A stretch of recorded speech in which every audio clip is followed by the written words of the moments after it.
You see, in this world, people often confuse noise with power.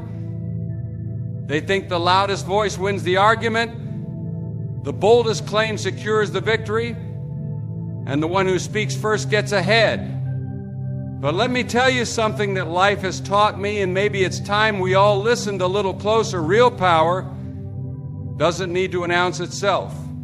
It doesn't need to fight for attention. Power, when it's genuine, walks into the room without saying a word and still shifts the atmosphere. Silence, my friend, is not the weakness of the voiceless. It is the strength of the wise. It is the confidence of the one who knows who they are and who they belong to.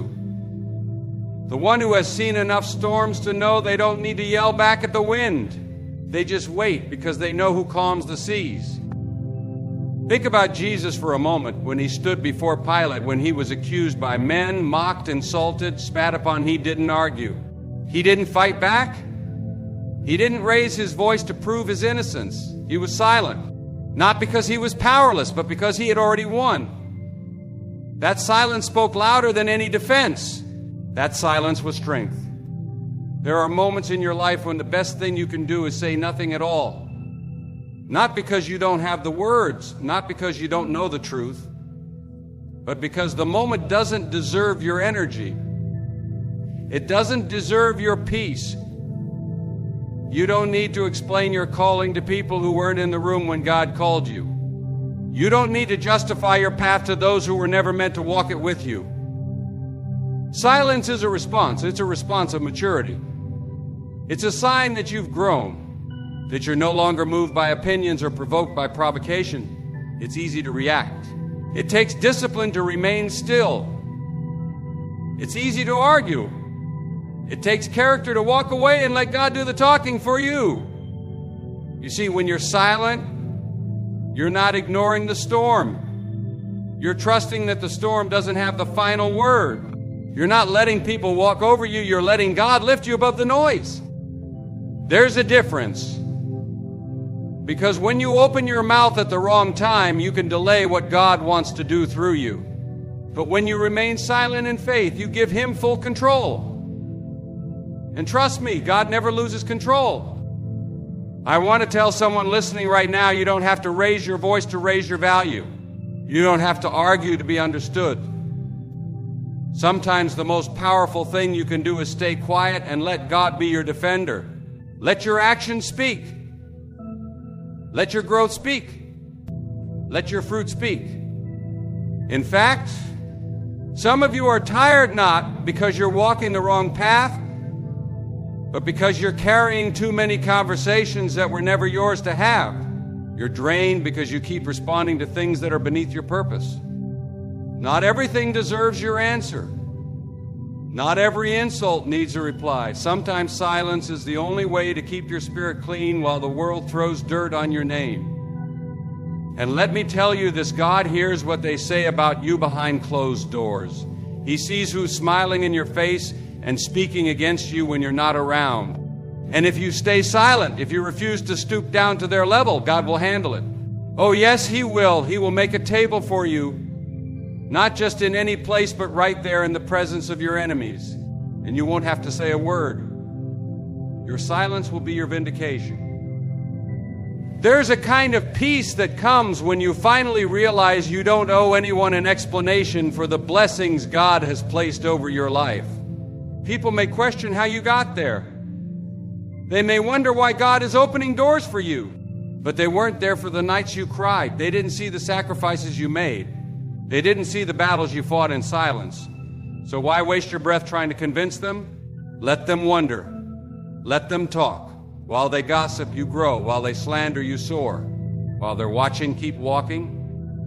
If you can master the discipline of silence, you will walk into rooms that your enemies said you'd never enter. You will receive blessings that the world said you didn't deserve. And when that happens, don't clap back. Don't throw shade. Don't say, I told you so, just smile. Just keep walking. Because that's what the silent do. They don't announce victory, they live it. So today, make up your mind. Stay silent not because you're weak, but because you're wise. Not because you're scared, but because you trust the one who fights your battles. Not because you don't know what to say, but because you know who speaks for you. Be silent and watch what God does next. Sometimes in life, it's not about what you say, it's about what you surrender. There are moments when God will call you into silence, not to punish you, but to prepare you. He'll ask you to step back, quiet your thoughts, and just trust Him. Because believe it or not, God often works the most when we speak the least. We live in a world that's loud. Everyone's talking, everyone's posting, everyone wants to be seen, to be heard, to be validated. But heaven doesn't respond to noise, it responds to faith. And real faith doesn't always speak. Sometimes real faith just listens. Real faith gets down on its knees in silence and whispers, God, I trust you even when I don't understand. There are blessings that are delayed not because you're not ready, but because your spirit is too distracted to hear the instructions. You can't follow divine direction if you're filling the room with your own opinions. And I'm here to tell you, some of the greatest breakthroughs you're praying for are waiting behind a quiet heart. Not a quiet life, no, life will always have movement. But a quiet heart, one that trusts, one that listens, one that doesn't need to rush God because it knows His timing is perfect. When was the last time you sat in silence, not scrolling, not talking, not planning, but just being in the presence of God? Some of the most powerful moments I've ever had in my walk with the Lord weren't during the shouting or the singing. They came in the stillness. That sacred hush where the world fades and your soul leans in. That's where God whispers the next step. That's where He corrects what your pride couldn't hear when you were too busy arguing. That's where He begins to heal what noise tried to hide. You see, when you're silent, you're not stepping away from the battle. You're stepping into God's presence. You're saying, Lord, I don't need to fight this my way. I'm done trying to fix what I can't control. I surrender it to you. And when you reach that place, God begins to move in ways you could never imagine. He opens doors you didn't even knock on. He clears paths you didn't see coming. He brings peace in situations where you thought you'd drown in anxiety. But it starts with silence. It starts with trust. Some of you have been talking too much to people and not enough to God. You've been explaining yourself, defending yourself, complaining, venting, trying to get others to understand what you're going through. But people can't fix what only God can heal. People can't carry what only God can lift. And the longer you keep running to noise, the longer you'll delay the answer that only comes in silence. There's a reason Jesus often withdrew from the crowds. He wasn't tired of healing. He wasn't avoiding people. He understood something we often forget. Silence with the Father refuels the soul. It resets the mind. It realigns the mission. You can't pour out if you're always surrounded by noise. Even the Savior had to be still to be strong. And I want to talk to the one who feels unheard right now, the one who's been praying, crying, asking, waiting, and still heaven seems quiet. You've been wondering, why isn't God answering me? But maybe the silence isn't absence, it's alignment. Maybe God isn't ignoring you. He's inviting you to stop talking long enough to listen. And if you'll lean in, you'll realize He's been speaking all along. Through closed doors, through delayed blessings, through things falling apart so something better can fall into place. It takes maturity to understand that God's silence doesn't mean He stopped working. Sometimes the greatest miracles are formed in the dark. The seed in the soil makes no sound, yet it grows. The baby in the womb doesn't speak, yet it's being formed. The caterpillar in the cocoon is silent, but transformation is underway. So why do we think we must always make noise to see change? God is not limited by our volume. He is moved by our surrender. You don't have to remind God of the promises He made to you. He hasn't forgotten. But He may be waiting for your stillness before He releases them. He may be waiting for your silence before He reveals the next door. Because when you're still, your eyes open, your ears sharpen, your faith deepens. And when that happens, you don't just receive the blessing, you're ready to carry it. So stop trying to outtalk your fears. Stop trying to outshout your enemies. You don't have to post it. You don't have to prove it. You don't have to explain it. Just be still. God is not deaf. He's not late. He's just waiting for you to be quiet enough to hear this is the way. Walk in it. You don't realize how valuable your peace is until you start losing it. Until you find yourself exhausted, not from working hard, but from carrying conversations that go nowhere, defending yourself against people who've already made up their minds and reacting to every comment, every look, every word thrown your way. That's when it hits you your peace is more precious than your point. And silence becomes your shield. There are things in this life that simply aren't worth your voice. Not because you don't care, not because you're weak, but because you finally learned that maturity doesn't react, it responds. And more often than not, it responds with silence. You see, every time you respond to something that doesn't serve your purpose, you pay with your energy. You pay with your focus. You pay with your time. And some of us are spiritually bankrupt today because we've been paying attention to things that never deserved our attention in the first place. We've allowed the world to drag us into battles we were never called to fight. We've turned our peace into a platform for arguments, our hearts into targets for other people's projections. But hear me when I say this, you don't have to attend every argument you're invited to. Not every accusation demands a rebuttal. Not every situation needs your voice. Some things need your silence, because silence is a boundary, and boundaries protect what's sacred. And what's sacred, friend, is your purpose. What's sacred is your calling. What's sacred is your relationship with God. And when you respond to every little offense, every whisper of gossip, every post made to provoke you, you are handing over the peace God gave you to people who didn't earn it and can't protect it. That's not wisdom. That's self-sabotage. There comes a point in your walk with God where you don't react because of who they are. You stay silent because of who He is. Because you know that the battle isn't yours, the burden isn't yours, the outcome isn't yours to control. All you have to do is stand still, hold your peace, and let the Lord fight for you. There is a beautiful verse that says, "In quietness and trust shall be your strength." That's not just poetic, it's practical. When you stop chasing noise, stop explaining yourself, stop reacting to every push and pull from the outside world, you find something deep inside. Strength, clarity, peace that doesn't come from your surroundings, it comes from your surrender. And I know it's not easy. It's not easy to stay silent when you're misunderstood. It's not easy to hold your tongue when someone is lying on your name. It's not easy to walk away when you know you could prove your point. But listen, God isn't calling you to win arguments. He's calling you to win the war within. He's not asking you to be right in their eyes. He's asking you to be righteous in His. That means you don't need to explain why you walked away from certain people.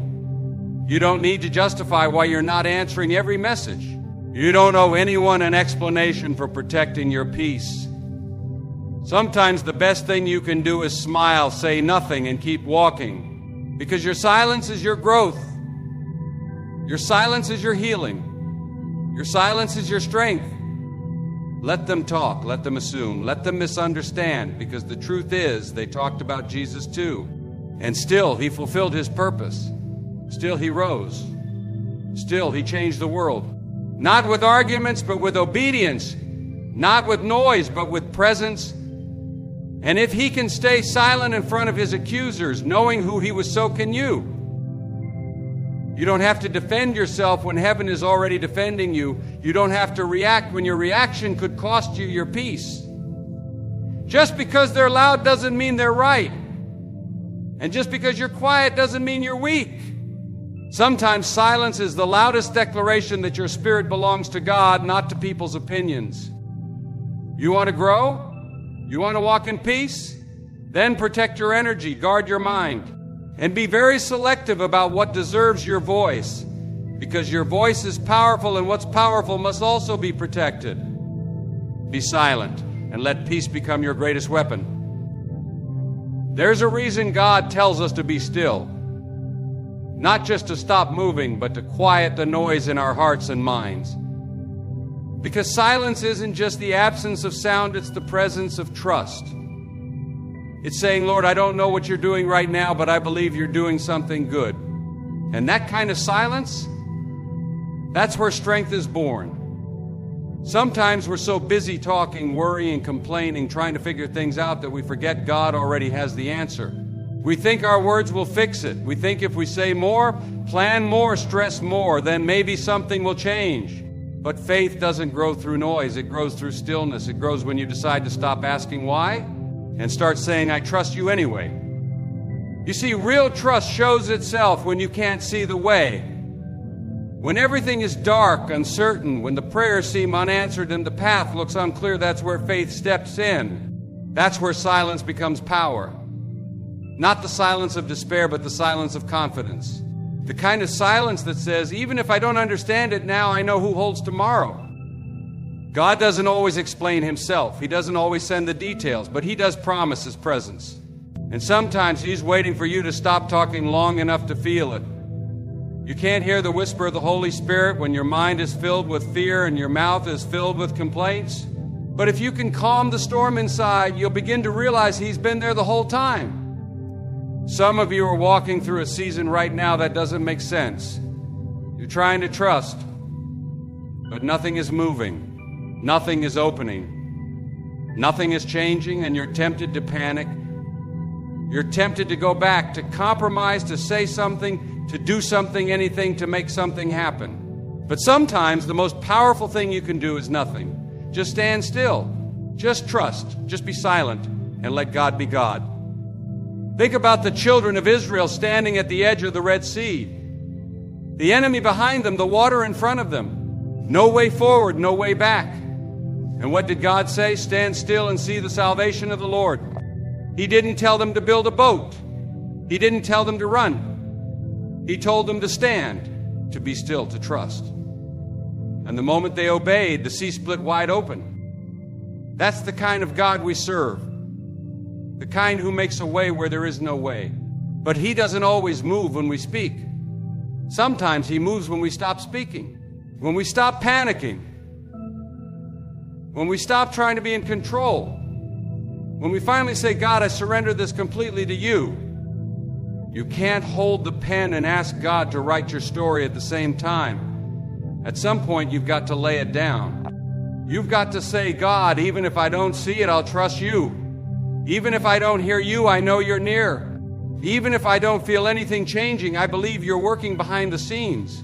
That kind of trust, quiet, deep, unwavering, is what moves heaven. It's easy to say we trust God when everything is going well. It's easy to have faith when the blessings are flowing and the doors are opening. But what about when the door stays shut? What about when the answer is delayed? What about when you're met with silence? That's when true trust is tested. And that's when silence becomes your strength. Because trust doesn't always shout. Sometimes it just waits, quietly, humbly, without needing to know the timeline. Without demanding an explanation. It just waits because it knows that God is too faithful to fail, too good to forget, and too wise to make a mistake. Don't let the silence scare you. Don't let the delay make you doubt. God hasn't left you. He hasn't forgotten you. He's just building something in you. He's teaching you to walk by faith and not by sight. He's teaching you that you don't need answers, you just need Him. And one day when the silence breaks and the blessing comes, you'll realize it was worth the wait. You'll look back and thank God that He didn't let you rush, that He didn't answer too soon, that He held you in that quiet place until your heart was ready to receive what your words couldn't have handled. So trust Him. Trust Him in the silence. Trust Him when it doesn't make sense. Trust Him when everything in you wants to panic. Because sometimes the loudest faith is the quietest heart. Be silent. And let your trust speak louder than your words. There comes a time in your life when God starts shifting the people around you. And if you're not careful, you'll think it's punishment when it's really preparation. You'll think you're being rejected when you're actually being protected. And in moments like that, silence becomes more than a posture, it becomes your survival. You see, not everyone who starts with you is meant to finish with you. Not everyone who applauds you in one season will walk with you into the next. And sometimes the most painful part of growth is outgrowing the people you thought you'd never have to live without. But hear me, you don't have to announce it. You don't have to explain it. You don't even have to defend it. Be silent and let God do the separating. Some relationships are seasonal. Some friendships were only meant to last for a chapter, not the whole book. And when God starts turning the page, it's not your job to cling to characters who don't belong in your next scene. You don't need closure when you have peace. You don't need revenge when you've been released. You don't need to chase people who walked away when God is calling you forward. But the flesh wants answers, doesn't it? We want to know why they changed, why they left, why they lied, why they treated us that way. And we want to speak up. We want to expose the betrayal, confront the dishonor, explain ourselves, defend our name. But friend, silence is not weakness, it's wisdom. It's trusting that what God reveals in time is far more powerful than anything you could say right now. You don't need to broadcast the pain they caused. You don't need to drag their name through the mud. God saw it all. He heard the conversations behind your back. He watched the doors they tried to close. He witnessed the manipulation, the gossip, the sabotage, but he also said, vengeance is mine, not yours, not your mouth, not your emotions, his. And when you hand the battle over to him, silence becomes your weapon. There's a silence that speaks louder than words, a silence that confuses the enemy, a silence that says, I know who I am, I know who I belong to, and I don't have to fight for a seat at any table because God prepares one for me in the presence of my enemies. When you walk in that kind of silence, you're walking in divine confidence, not because you're perfect, but because you're protected. And sometimes the people who walked away had to leave so you could hear God's voice more clearly. Sometimes the betrayal had to happen so your heart could be purified. Sometimes the silence was necessary because their noise was drowning out your discernment. And when God removes someone from your life, he doesn't need your permission, just your obedience. We don't always understand it at the moment. We don't always see the purpose in the pain. But one day you'll look back and realize that God was saving you. Saving your time, saving your destiny, saving your soul. Some of the people he took away weren't just distractions, they were delays. And in his mercy, he made space for your purpose to breathe. Don't try to reopen a door that God closed. Don't try to explain yourself to people committed to misunderstanding you. Don't try to hold on to those who've already let go. The more you defend yourself, the more drained you'll become. But when you stay silent, when you surrender the hurt, when you trust God to handle what's behind the scenes, he does something beautiful. He restores you without your help. That's when healing comes. Not when you win the argument, not when you post the truth, not when they finally say sorry. Healing comes when you can sit in silence and still feel the presence of God. Healing comes when you can walk away without bitterness, when you can bless them in your prayers even if they cursed you with their words. That kind of peace isn't man-made, it's God-given. And maybe you're there right now. Maybe you're trying to make sense of a sudden separation. Maybe your heart is aching over people you love deeply. Maybe you're tempted to speak up, to clear the air, to prove your innocence. But let me tell you, there's more strength in your silence than in your defense. Because the God who sees in secret will reward you openly. And when he does, no lie, no rumor, no betrayal can stop what he has planned for your life. Be silent and let God remove who he needs to remove so he can make room for what he's about to do. There's something sacred about silence when it's rooted in surrender, not the silence of defeat or fear, but the kind that says, Lord, I've said all I can say. I've tried all I can try. Now I'm letting go and I'm letting you take over. That's when miracles start to happen, when you fight harder, but when you finally lay your weapons down. Life will stretch you. It'll test your patience. There'll be moments when everything feels delayed, your dreams, your prayers, your healing. And in those moments, silence becomes the soil where patience and trust grow. Because sometimes God's greatest works are not seen in the noise of progress, but in the quiet of waiting. You may be praying for something right now and it feels like heaven is silent. No sign, no answer, no change. But just because you hear nothing doesn't mean God is doing nothing. His silence is not absence, it's preparation. God does some of his deepest work in the quiet. He shapes character in the waiting. He tests motives in the stillness. He purifies desires in the delay. And here's the truth. Waiting in silence doesn't mean doing nothing. It means doing the hard work of trusting. It means showing up every day with faith, even when there's no evidence. It means choosing hope when doubt is screaming louder. It means resting in the promise, not wrestling with the process. You see, when you learn to be silent in the face of delay, you begin to walk by faith and not by sight. You stop needing instant results. You stop needing applause or recognition. You stop needing everything to make sense. Because your confidence is no longer in the outcome, it's in the one who holds the outcome. That kind of silence is not passive, it's powerful. It says, I don't have to rush what God is doing. I don't have to beg for what's already mine. I don't have to manipulate a door that's not ready to open. If God said it, then I'll stand on it, even if I have to wait quietly in the hallway for a while. And let me tell you something, the hallway can be holy ground. That place between promise and fulfillment is where your roots grow deep. It's where your pride dies. It's where your faith matures. Some of the most anointed men and women didn't find God on the mountaintop. They found him in the silence of delay. Look at Joseph in prison, David in the wilderness, Moses in the desert, even Jesus in the tomb. All of them faced seasons of silence. All of them endured divine delays. And yet, in each of their stories, God was not late. He was right on time. Because heaven doesn't move by your clock, it moves by his purpose. We often think silence is a punishment. But silence is sometimes God's mercy.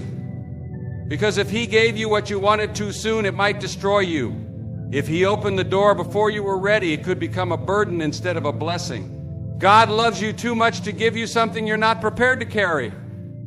So he waits. And in that waiting, he calls you to silence, not to frustrate you, but to strengthen you, to stretch your trust, to align your heart, to bring you to the end of yourself so you'll finally depend on him fully. And when the time is right, when your spirit is steady, when your heart is pure, when your silence is turned into surrender, he moves. And when God moves, it won't be by your efforts. It won't be because of your striving. It'll be because he ordained it, because you waited in silence and he honored your trust. But I know it's not easy. I know it hurts when everything feels still, when prayers go unanswered, when dreams feel like they're slipping away. But listen to me, your silence is not wasted. God hears the cry of your heart even when your lips don't move. He sees the tears you cry in private. He counts them. He keeps them. And he responds not always in your time, but always in the right time. So be still. Be silent. Keep showing up. Keep believing. Keep surrendering. Let the silence teach you how to listen, how to wait, how to trust. Because one day the silence will break. And when it does, you'll look back and realize that God was working all along. Be silent and let your surrender make room for God's supernatural timing.